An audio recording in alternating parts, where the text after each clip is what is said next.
তো hello friends, welcome to my SR manga translator channel. তো আবারও চলে আসলাম I am actual cultivator episode chapter 3। তো লাস্ট পার্টে আমরা দেখেছিলাম যে ব্ল্যাকের খোঁজে ন্যান ফ্যান এখানে এই কাল্টিভেটরসদের কাছে চলে আসছিল। এর ভিতরে লু শুয়াং বলতেছে যে এটা কি সেই এক্সট্রা অর্ডিনারি এক্সপার্ট যে কিনা একজন সাধারণ মানুষ হিসেবে জীবনযাপন করে। তো ন্যান ফ্যান এখানে সেই ব্ল্যাকের উপর অনেক জোরে একটা থাপড় মেরে বলতেছে, আমি না তোমাকে থামতে বলেছিলাম, তুমি কি আমাকে শুনতে পাওনি?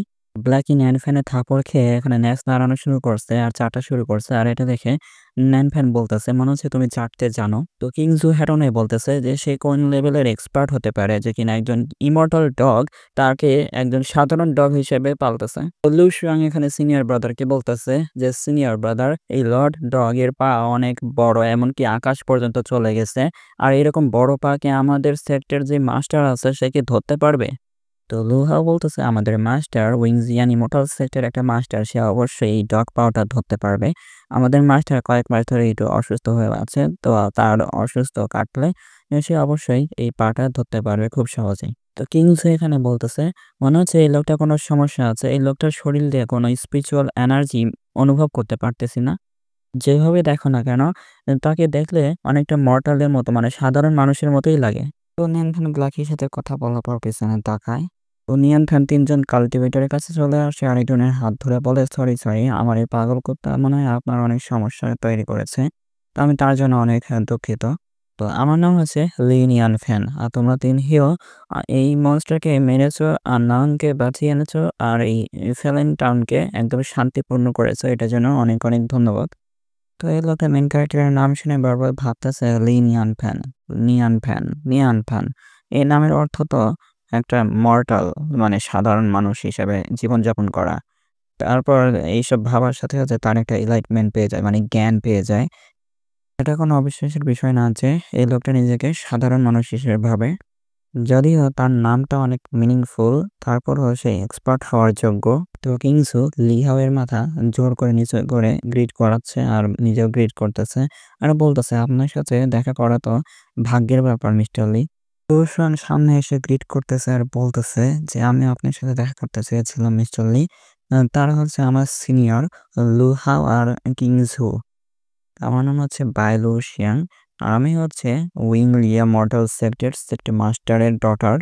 তো এটা তো আমার ভাগ্য যে আজকে আমি আপনার সাথে দেখা করতে পেরেছি। তো ভাই নিজের পরিচয় দিচ্ছিল আর এই পরিচয়টা ভালোভাবে না শুনেই নিয়ান প্যান সেই মনস্টারের কাছে গিয়ে বলতেছে, আমি কি এই মনস্টারটা কাছ থেকে দেখতে পারি? তো পেছনে কিংসু আর লু হাও দেখতেছে আর বলতেছে, ওয়াও এটা কি মনস্টার, ওয়াও এত বড় লেপার্ড মনস্টার, এইসব আর কি বলতেছে। ভাই তো এখানে হেরান হয়ে নিয়ান ফ্যানকে দেখতেছে। তো নিয়ান ফ্যান বলতেছে, আমার আগের জীবনে এইরকম পশুদের প্রোটেক্ট করা হতো। তো নিয়ান ফ্যান কিছু একটা দেখে অনেক হেরান হয়ে যায়। তো নিয়ান ফ্যান দেখতেছে এই বলের মধ্যে একটা জিনিস, যেটা দেখে বলতেছে এটা কি? তো মনস্টার লেপার্ড ডিমন ডান এটাকে বলা হয়। তো কিংসু বলতেছে এটা অনেক শক্তিশালী মনস্টার, এর যেমনটা লেপার্ড মনস্টার ছিল, এর যদি কেউ কাল্টিভেশনে ব্যবহার করে তাহলে তার 3 রিয়ালাম পর্যন্ত লেভেল আপ হয়ে যাবে। তো নিয়ান ফ্যান বলতেছে, ওয়াও আমি তো এটা আগের জীবনে টিভি সিরিজের ভিতরে দেখেছিলাম আর এটার মূল্য এত বেশি। তো নিয়ান ফ্যান সেই ডিমান্ডানকে বাইয়ের হাতে দিয়ে বলতেছে, এটাকে তুমি রাখো, তুমি কি এটাকে বাতাসে ঝুলিয়ে রাখবে নাকি? তো বাই হ্যারান হয়ে বলতেছে, এটার মানে কি এটা কি আমার? তো এরপর কিংজু এখানে বলতেছে, মিস্টার লি, আমরা এই মনস্টারটাকে মেরেছি আমাদের পিওর লাক ব্যবহার করে, মানে এটা আমরা কিভাবে করেছি আমরা নিজেরাও জানি না।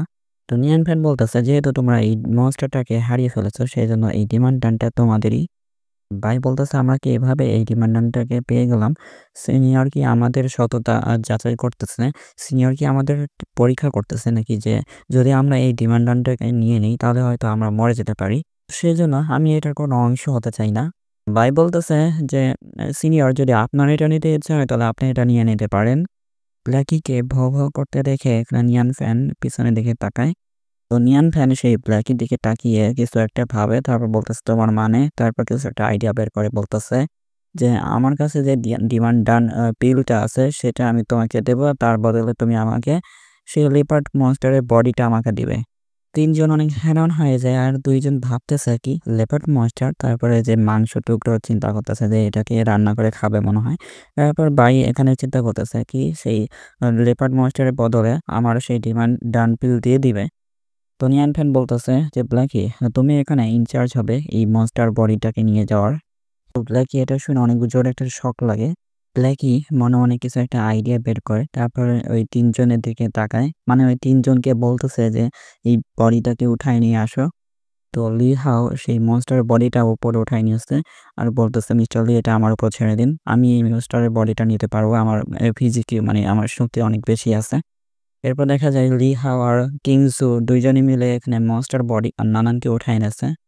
তো বাই লু শিয়াং এখানে বলতেছে, মিস্টার লি আপনি কি কখনো ওয়ান জিয়ান ইমর্টাল সেক্টে গেছেন? তো যদি না যেয়ে থাকেন তাহলে আমরা পরের বার এসে আপনাকে নিয়ে যাব সেখানে, সেখানকার সেক্ট লিডার আমার ফাদার। ইয়ান ফ্যান বলতেছে, ও মাই গড, এখনকার ইমর্টাল কাল্টিভেটরসরা তো দেখতেছি ফ্রেন্ডলি হয়ে গেছে। মিস্টার লি আর বাকি সবাই এখানে গ্রামে চলে আসছে। গ্রামের লোকেরা এখানে বলতেছে তারা এখানে ফিরে এসেছে। তারা এখানে মিস্টার লি আর কাল্টিভেটরসকে নিয়ে এসেছে আর নানানকেও ফিরে নিয়ে আসছে। নানান এখানে দৌড়ে দৌড়ে তার মার কাছে যাচ্ছে আর এখানে তার মা এখানে নানান বলে ডাকতেছে। মিস্টার লি এখানে এসে বলতেছে যে মনে হচ্ছে সবকিছু এখন ঠিক হয়ে গেছে। তো গ্রামের লোকেরা এখানে মিস্টার লিকে ধন্যবাদ জানাচ্ছে আর মিস্টার লি এখানে বলতেছে, আন্টি ঝাং, এই মনস্টারগুলোকে মেরেছে এই তিনজন কাল্টিভেটার্সরা, আমি তেমন কিছুই করিনি। তো কিংজি বলতেছে, মনে হচ্ছে সিনিয়র তার নিজের ক্রেডিটটা আমাদেরকে দিয়ে দিয়েছে, এমনকি ডিমান্ড ডান পিলটা আমাদেরকে দিয়ে দিয়েছে। মিস্টার লি তিনজনকে বলতেছে, তোমরা তিনজন তো অনেক ক্লান্ত হয়ে গেছো, তো আমার বাসায় এসে বিশ্রাম নিতে পারো আর এই লেপার্ড মাংসটা টেস্ট করতে পারো। তিনজন এখানে লেপার্ড মিটের নাম শুনে বলতেছে, ঠিক আছে তাহলে আমরা সম্মানের সাথে এই ইনভিটেশনটা অ্যাকসেপ্ট করে নিলাম। তো সবাই মিস্টার লি এর ঘরে চলে আসে আর এখানে এআই রোবট বাই এখানে অপেক্ষা করতেছিল আর এসে এখানে ওয়েলকাম জানাচ্ছে। তিনজন হেরানোই বলতেছে, কি স্পিরিচুয়াল রোবট? নিয়ান ফ্যান তাদের কথা শুনে বলতেছে, এটা কোনো স্পিরিচুয়াল রোবট না, তো এটা সাধারণ একটা ট্রিক। তো এটা বলার পর মনে মনে ভাবতেছে, আমাকে প্রতিবারই এইভাবে এক্সপ্লেন করা লাগবে যে এটা একটা ছোট ট্রিক। তো এটা বলার পর ভিতরে আসার জন্য ডাকতেছে তিনজনকে। আইলু সিং এখানে সিনিয়র ব্রাদারকে ডাকতেছে। তো সিনিয়র ব্রাদার মানে কিংজু এখানে বলতেছে, আমি জানি যে তুমি কি বলতে চাচ্ছ। তো মিস্টার লি এখানে বলেছে, এই স্পিরিচুয়াল রোবট ইন্টেলিজেন্স সহ এটা একটা সিম্পল ট্রিক। তার মানে এটা আসলে একটা সিম্পল ট্রিক হতে পারে, কারণ এখানে বিগ শটের সামনে যে কোনো কিছু একটা সিম্পল ট্রিক, মানে আমাদের মিস্টার লি এর কথা বলতেছে বিগ শট। মিস্টার লি এর ঘরের ভিতরে এসে বসছে, বসার পর একটা সুপার উপর বসে সবকিছু দেখতেছে আর বলতেছে, এমনকি এই ঘরটাও অসাধারণ একটা ঘর হয়েছে। এই তিনজন ঘরে প্রশংসা করে বলতেছে, এই ঘরটা একদম স্কোয়ার শেপে পারফেক্ট ভাবে বানানো, এমনকি সার্কেল শেপটা একদম পারফেক্ট। রান্না করে যে জিনিসপত্র নিয়ে দেখে বলতেছে, আর ফ্লোর দেখে বলতেছে একদম স্মুথ শাইনিং ব্রঞ্জ মিররের মতো, আয়নার মতো। এমনকি এই চেয়ারটাও অনেক সফট, অনেক নরম, আর আমাদের অ্যাশ নাড়াচাড়া করলে অনেক আরাম লাগে, এটা বলতেছে। তো তিনজন হেরনে বলতেছে যে আশেপাশে পরিবেশ দেখে মনে হচ্ছে যে এটা বিগ শটের দুনিয়া। ইয়ান ফ্যান বলতেছে, আমি গ্রাম আর শহর থেকে অনেক দূরে থাকি আর এখানে অনেক কমই ভিজিটর আসে। মিস্টার লি এই তিনজনকে বলতেছে, তোমরা এই ঘরে নিজেদের ঘর মনে করে এখানে থাকতে পারো, এত ফর্মাল হওয়ার দরকার নেই। তারপর তিনজন বলতেছে, থ্যাংক ইউ মিস্টার লি, এই ঘরটার সাজ সরঞ্জাম অনেক ভালো, এমনকি এই ঘরে যে ডেকোরেশন আইটেমগুলো আছে ওইগুলো অনেক লাক্সারি মনে হয়। ইয়ান ফ্যান এখানে মনে মনে অনেক খুশি হয়ে বলতেছে, তোমরা সবাই অনেক ইমপ্রেসড হয়ে গেছো এই ইন্টেরিয়র ডিজাইন দেখে ঘরের। তো এটা হচ্ছে মর্টাল রিয়ালাম থেকে নিয়ে আসা ডিজাইন, মানে পৃথিবীর দুনিয়া থেকে। ইয়ান ফ্যান চিন্তা করে বলে যে এরকম কাল্টিভেটরসরা কি আগে কখনো এরকম মডার্ন ডিজাইন দেখেনি। তো একজন জিজ্ঞেস করতেছে যে এই সোফার পাশে যে মেশিনটা আছে এটা কি কাজ করে। তো নিয়ান ফ্যান বলতেছে, এটা হচ্ছে এয়ার পিউরিফাইং হিউমিডিফায়ার, মানে নামটি একটু কঠিন মনে ছিল, মানে আর কি আশেপাশের বাতাসগুলো পরিষ্কার করে। তো মিস্টার লি এখানে যে সব জিনিস ব্যবহার করে সেগুলো তো সাধারণ মনে হয়, কিন্তু বাইরে কাল্টিভেটরসরা এইগুলো দেখলে অনেক বেশি মনে করে, অনেক বেশি পাওয়ারফুল মনে করে। তাই আর কি এই ছোট বাতাস পরিষ্কার করা মেশিন দেখে অনেক হ্যারান হয়ে অজ্ঞান হয়ে যাওয়ার মতো অবস্থা হয়ে গেছে। যার ফলে এখানে হ্যারান হয়ে পড়ছে, সে বলতেছে যে তুমি তো এখানে সিটে বসেছিলে, তুমি কিভাবে অজ্ঞান হয়ে নিচে পড়ে গেলে। একটা কাল্টিভেটর এখানে হ্যারান হয়ে এখানে বলতেছে যে যেহেতু লর্ড ডাক আমাকে বলেছিল যে আমাদের মিস্টার লি একজন সাধারণ মানুষ হিসেবে জীবনযাপন করতে চায়, তাহলে কি আমাদেরকে মিস্টার লিকে মর্টাল হিসাবেই মানতে হবে? তো একজন হ্যারানে বলতেছে, এই জিনিসটা দিয়ে বাতাসকে পরিষ্কার করার কাজে ব্যবহার করা হয়, তাহলে আমি মনে হয় অনেক ভুল ভেবেছিলাম। সে যে বলতেছে, আরে তুমি একটু আগে কি বলতেছিলে? তো এটা শুনে যেটা একটু আগে বলতেছিল কথা, তো তো সে বলতেছে, "না, না কিছু বলিনি।" তো আমি শুধু জানতে চেয়েছিলাম যে এটা কিভাবে কাজ করে একটু ভালোভাবে এক্সপ্লেন করলে ভালো হতো। নিয়ান ফ্যান বলতেছে, "এটা দিয়ে শুধু বাতাস পরিষ্কার করা যায় না, বরং এটা দিয়ে পানিও পরিষ্কার করা যায়। শুধু একটা বাটন প্রেস করা লাগবে।" সেই মেশিনের ভিতরে দিয়ে পানি বের হওয়ার পর দেখা যাচ্ছে সেই মেশিনের পানি থেকে এক প্রকার ধোঁয়া বের হচ্ছে, মানে স্পিরিচুয়াল এনার্জি যেটাকে বলা হয় কাল্টিভেশনের ভাষায়। সেগুলো দেখে একটু হ্যারান হয়ে আছে। ৩ জনই খুশি হয়ে একসাথে বলতেছে, "স্পিরিচুয়াল ওয়াটার, স্পিরিচুয়াল কি? এটা তো মনে হচ্ছে একটা এলিক্সার।" তো মিস্টার লি যে লেপার্ড মনস্টার নিয়ে এসেছিল, সেই লেপার্ড মনস্টারটাকে রান্না করার জন্য বাগানে যাচ্ছে আর বলতেছে, "তোমাদের যদি আরো কোনো চার দরকার হয় তাহলে তোমরা নিজেরাই নিয়ে নিও।" তো সবাই এখানে বলতেছে, "ঠিক আছে।" তো এটা বলে মিস্টার লি এখান থেকে চলে যায়। তো মিস্টার লি চলে যাওয়ার পর লুহাও বলতেছে, "আমি অনেক মৃত্যুর কাছে ছিলাম। আমি অনেক কেয়ারলেস ছিলাম।" এটা বলার পর একজন বলতেছে কিংজু যে, "আমরা এখানে এক্সট্রাঅর্ডিনারি এক্সপার্টের বাসায় এসেছি।" আরেকজন বাই লুশন এখানে বলতেছে যে, "তোমরা যদি এখানে বিপদে পড়ো, আমি আর কোনো সাহায্য করতে পারবো না তোমাদের।" লুহাও এখানে কিংজুকে বোঝাচ্ছে যে, "ভালো করে শোনো কিংজু, আমরা এখানে বিগ শট বা এই যে মিস্টার লি এর সাথে অনেক ভালো বন্ধুত্ব করে ফেলেছি। তো এখন সে অনেক ভালো মানুষ। আর যাই হোক না কেন, আমরা সেটা করতে পারবো না।" তো কিংজু লিহাও এর কথা না শুনে এখানে নিজের মতো করে ঘরে বেড়াচ্ছে আর কিছু একটা ধরে বলতেছে, "এই জিনিসটা কি?" গোল একটা জিনিস দেখা যাচ্ছে পাইপের মতো। কিংজু বলতেছে, "আরে শান্ত হও সিনিয়র ব্রাদার। তো আমাদের সিনিয়র ব্রাদার তো বলেছিলেন যে আমরা এসব ধরতে পারবো। তো এটা কোনো র‍্যাক রেসের তো কাজ করতেছি না।" কিংজু মনে হয় একটা ডাস্টবিন থেকে এরকম একটা কাগজ পাইছিল। তো এই কাগজটাই আরকি উঠায় দেখতেছে। তো লিহাও এখানে অনেক ভয় পেয়ে গেছে আর বলতেছে যে এরপরে অনেক সাবধানে কাজ করতে হবে। তো কিংজু বলতেছে, "তাহলে আমরা এই কাগজটা খুলে দেখি না কেন এর ভেতরে কি আছে?" এরপর কিংজু আস্তে, আস্তে ওই কাগজটা খুলে দেখতেছে ভিতরে কি আছে। তো এই কাগজটা দেখে তার চোখ অনেক বড়, বড় হয়ে যায়। কাগজে একটা ড্রয়িং থেকে হ্যারান হয়ে গেছে। আর এই ড্রয়িংটা ছিল হচ্ছে আশেপাশে অনেক পাহাড়। আর পাহাড়ের মাঝখানে নদী। নদীর উপরে নৌকা। আর নৌকার উপরে মানুষ দাঁড়ায় আছে। এখানে একটা সামুরাই টাইপের মানুষ দাঁড়ায় আছে যেখানে তার কোমরে তরোয়াল বাঁধা আছে। আর যেকোনো সময় তরোয়ালটা বের করে মেরে ফেলতে পারে এরকম পজিশনে।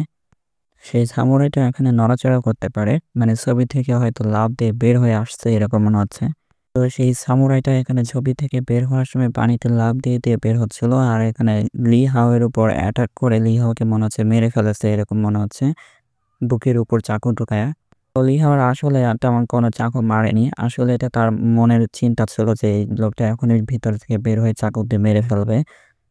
তো ইনটেন্টটা হচ্ছে এমন একটা জিনিস যেটা আরকি রাগের অনুভব দেখায়। মানে আরেকজন লোক আমার উপর রেগে আছে সেটা আমি দূর থেকে অনুভব করতে পারতেছি এরকম আরকি। লুহা এটা অনুভব করে বলতেছে এটা তো সড ইনটেন্ট। এই ছবির ভিতরে সড ইনটেন্ট দেওয়া আছে।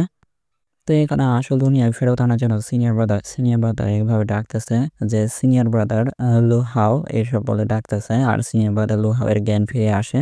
তো বাই লুসুয়াং এখানে বলতেছে যে, "সিনিয়র ব্রাদার আপনার কি হয়েছিল? মনে হচ্ছিল আপনার চেতনা হারিয়ে গেছিল।" তো এটা শুনে লুহাও বলতেছে, "আমার কিছু হয়নি।"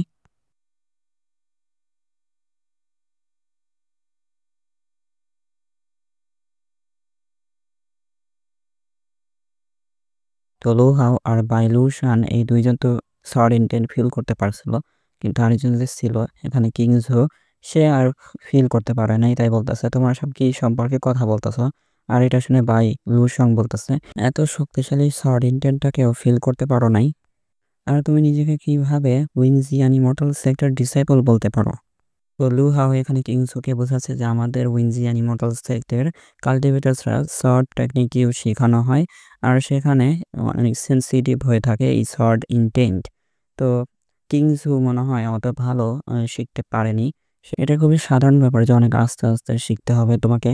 তো বাইলু সুইং এখানে বলতেছে, "আমি জানতে চাই যে এই ট্রেজারটা কিসের জন্য এই ডাস্টবিনে ফেলাই দিয়েছিল?" মিস্টার লি এখানে চলে এসে বলতেছে যে, "তোমরা কি সবাই আমার ব্যাপারে কথা বলতেছিলে নাকি?" তো সবাই মিস্টার লিকে দেখে বলতেছে, "মিস্টার লি?" তো লুহা মিস্টার লি এর সামনে এসে গ্রিট করে বলতেছে, "আই এম সরি। আমি আপনার পারমিশন ছাড়া এই ধরনের জিনিসপত্র আমি ধরেছি।" মিস্টার লি এখানে বলতেছে যে, "এই ড্রয়িংটা হচ্ছে আমার। আমি এই ড্রয়িংটা করেছিলাম। আর এটা একদম সাধারণভাবে ড্রয়িংটা করেছিলাম। এন তো এটা আমার আসল যে ড্রয়িং স্কিল ছিল সেটার কাছে যায় নাই বলে আমি এটা ফেলে দিয়েছিলাম।" তো মিস্টার লি এর কথা শুনে সবাই হ্যারান হয়ে বলতেছে যে, "কি? সে কি বলল? এটা কি একটা সিম্পল স্কেচ?" সবাই অনেক হ্যারান হয়ে বলতেছে যে এটা যদি সিম্পল স্কেচ হয় তাহলে মিস্টার লি এর আসল স্কিল কত দূর পর্যন্ত গেছে। উহাও এখানে বলতেছে যে মিস্টার লি যদি এই ড্রয়িংটা আপনার জন্য একদম সিম্পল স্কেচ হয়ে থাকে তাহলে কি আমি এই ড্রয়িংটা নিতে পারি আপনার কাছ থেকে। তো মিস্টার লি এখানে বলতেছে তোমাদের কি অনেক পছন্দ হয়েছে। তো মিস্টার লি বলতেছে যদি তোমাদের অনেক পছন্দ হয়ে থাকে তাহলে নিয়ে যেতে পারো। আর এটা তো আমি ডাস্টবিনে ফেলে দিয়েছিলাম। তো এর জন্য তোমার এত বেশি চাওয়ার দরকার নেই। এটার জন্য আমার অনেক শরম লাগতেছে। এই ড্রয়িংটা আমাকে সিস্টেম শিখিয়েছিল আর আমি জানতাম না যে এই ড্রয়িংটা কারো পছন্দ হবে। ও তাহলে এরকম ফিল হয় যখন কেউ আমার এই ড্রয়িংটাকে পছন্দ করে। তিনজনই এখানে মাথা নিচু করে মিস্টার ইয়ের সামনে থ্যাংক ইউ জানাচ্ছে। তো লু হাও বাইলু সুয়াংকে চিল্লায় বলতেছে যে এখনও খুব বেশি দেরি হয়নি, আমাদের এই পেন্টিংটা আমাদের সেক্টর মাস্টারের কাছে দিয়ে দিতে হবে খুব বেশি বড় দুর্ঘটনা ঘটার আগে। মিস্টার লি এখানে বলতেছে যে তোমার কথাটার মানেটা কি, আমি কি এই ড্রয়িংটা আবার ফেরত নিয়ে নেব। মিস্টার লি এর কথা শুনে লুহা বলতেছে হ্যাঁ হ্যাঁ আমি তো শুধু এখানে জোক করতেছিলাম। তো এটা বলার পরে লু শিয়াংকে বলতেছে যে এই পেন্টিংটা তাড়াতাড়ি ধরো আর যে কোনো এক জায়গায় রেখে দাও। লু হাও গ্রেট করে বলতেছে যে আমরা এইরকম কাইন্ডনেস আর কখনো ভুলবো না। আমি বিশ্বাস করি যে আমাদের কাল্টিভেশন আপনার সাথে দেখা করার পর অনেক বেশি ইমপ্রুভ হয়ে যাবে। এই তিনজন তরল ব্যবহার করে আকাশে উড়ে চলে যাচ্ছে আর মিস্টার লি সেই তিনজনের পেছনে তাকায় আছে। দুনিয়ান খান বলতেছে তাহলে এরাই কি ইমর্টাল কাল্টিভেটার্স যারা এখানে নানানকে বাঁচিয়ে এনেছে আর তার বদলে কিছু চাই নাই, শুধুমাত্র একটা সিম্পল পেন্টিং চেয়েছে। ইয়ান ফ্যান বলতেছে এটা অবিশ্বাসের কিছু নাই যে সিস্টেম আমাকে বলেছিল যে আমি কখনো কাল্টিভেট করতে পারবো না, আমার কাছে কাল্টিভেট করার ইমর্টালিটি পাওয়ার কোনো ট্যালেন্ট নেই। তো এটা বলার পর ব্ল্যাকি আর বাই রোবটকে এখানে মাথায় হাত দিয়ে বলতেছে যে ঠিক না ব্ল্যাকি, আমি সত্যি একটা হিরো হতে চেয়েছিলাম আর এই দুনিয়াটাকে বাঁচাতে চেয়েছিলাম। তারপর ব্ল্যাকি ভো ভো করতেছে। তো এখানে একটু মেয়ে যাচ্ছে আর বলতেছে সাহেব তুমি কি এখানে সত্যি স্বপ্ন দেখো নিতে আবার। তো এরা সেই রাজকুমারী ছিল যেটা মিস্টার লিয়ার কাছে এসে সাধারণ মানুষের মতো কথা বলতে এসেছিল।